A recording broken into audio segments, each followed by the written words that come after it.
What's the deal with Nintendo and Microsoft? Let's dig in.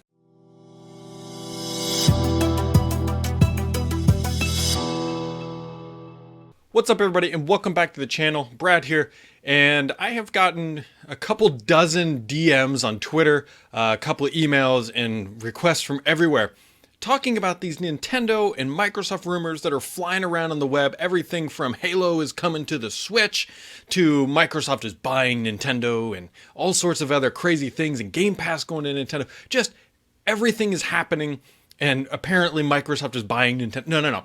We need to take a step back and kind of walk through everything that we are hearing, because there is some truth to all this, and then there's some kind of crazy things that don't honestly quite make sense yet. So here's right up front exactly what I know. People who are familiar with Microsoft's plans tell me that Microsoft and Nintendo are working on something. And that is all that I know. This is I know you'd love some more salacious details, but I don't want to come off as speculation or kind of logical thoughts as insider information. I know that something is going on and we're trying to figure it out, but people I think might be running down the wrong path here with some of this information.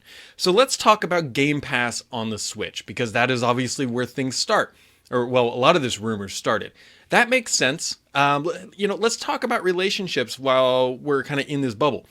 Microsoft and Nintendo, while they are competing in a similar space, I don't look at them as true competitors from like a hardcore gaming audience perspective, right? The people that buy a Switch typically are either buying it standalone or as a complement. You don't see many people going to the store blindly going, should I buy an Xbox One or should I buy a Switch? No. It's usually that they're two separate audiences, or at least demographics. Now, people do definitely go to the store and say, should I buy a PlayStation or should I buy an Xbox? That is something that happens. So you can kind of look at Microsoft and Nintendo as complementary companies, realistically, at the end of the day. And people who buy a Switch, I don't think are taking away a sale from an Xbox, and vice versa. People buying an Xbox aren't taking away a sale from a Switch. So it would make sense that Microsoft and Nintendo would try to figure out a way to work together and make both of their products better at the same time, because underlying their core audiences, they're not true competitors in the same way that Microsoft and Sony are. So them working together isn't some awkward analogy like kissing your cousin or something like that. I think it makes a lot of sense on many different levels. Now, Game Pass on the Switch. Microsoft wants Game Pass everywhere. I've talked about this before. They want it on TVs. They want it on your cell phone. They want it on everything. So to hear Microsoft or rumors come out and say that Game Pass is coming to the Switch, that shouldn't surprise anybody, because Microsoft would love that. Now the question becomes, would Nintendo allow it? Because again, that is a big deal, because that is a different revenue stream. Now granted, absolutely Nintendo would make money, I bet, from that monthly subscription. I realistically think that they do. But the question is, how could Microsoft and Nintendo potentially work together? I think it's fair to say that Microsoft has the best online platform. Xbox Live is better than PlayStation Network. I will die on that hill. There's things that PlayStation does that are better than Xbox, but Xbox Live is not one of them.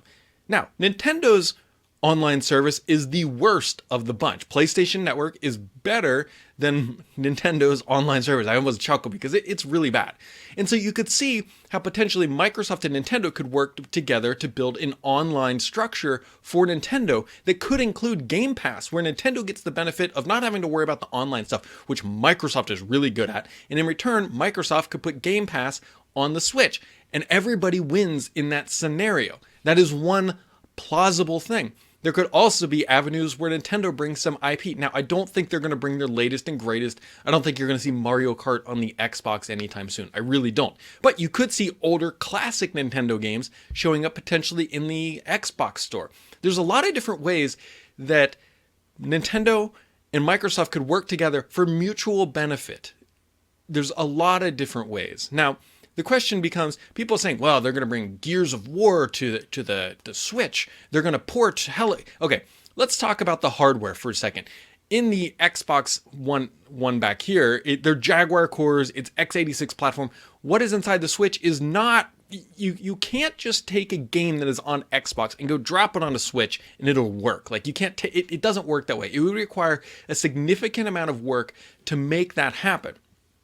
So I think there's like some confusion going on here because hearing things like Gears of War coming to the Switch, unless they're doing a native port over to that platform, I struggle with that a little bit. The reason why I say I struggle with it only a little bit is because it would make perfect sense once xCloud is online. Because then all you need is just that end unit to be able to stream those Nintendo games to the Nintendo platform. Or yeah, that's all you need.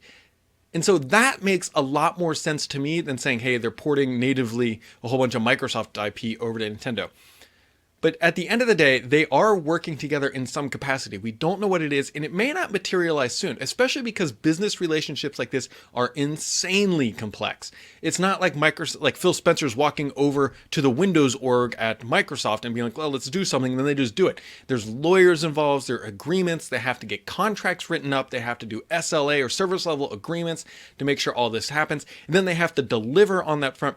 So there's one of two scenarios. Either we are going to see this materialize very quickly because they're at the end of the process and they're testing and all that, or we're not going to see it materialize for a little bit because they're at the very beginning, which I tend to think might be more realistic. I don't quite know, candidly.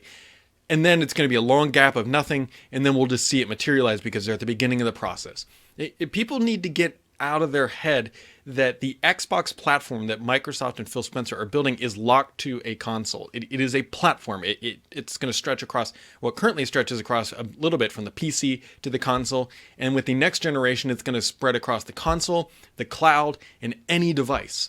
And so maybe that very well might include the Switch. It would not surprise me to see these two companies work together because the enemy of my enemy is my friend. Many people have heard that saying.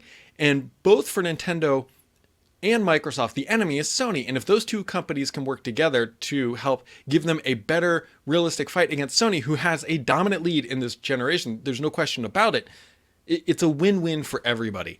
And so it's a fun time to be a gamer right now because there's so many things going on. We've got this, we've got xCloud starting to materialize. We've got Google doing their thing. We've got Amazon doing their streaming thing. Sony posted some jobs looking for engineering help to be able to stream to any device. So we've got this major shift coming to the gaming platforms.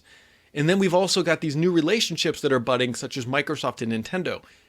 And it's all starting to kind of materialize around now. So it's a good time. And don't get too caught up if you're a PlayStation fan hearing Microsoft's doing good stuff. That benefits you as well because the best thing that can happen is for the next generation console is that Sony sells 50 million and Microsoft sells 499,999 Xboxes. Because the closer they are competing, the more they have to innovate, the better it is for the gamers. And so seeing Microsoft and Nintendo work together, that's going to be some innovation there, some new things coming. It's going to be better for the gamers. The best thing that can happen for all of us is choice, and I will never not say that is true because choice is the best thing that can happen because that is what drives innovation in the gaming industry. That's what I've heard about Nintendo. Stop DMing me about Nintendo rumors. I love you guys, but that's all I know. If I had more, I would absolutely tell you. Thanks for tuning in.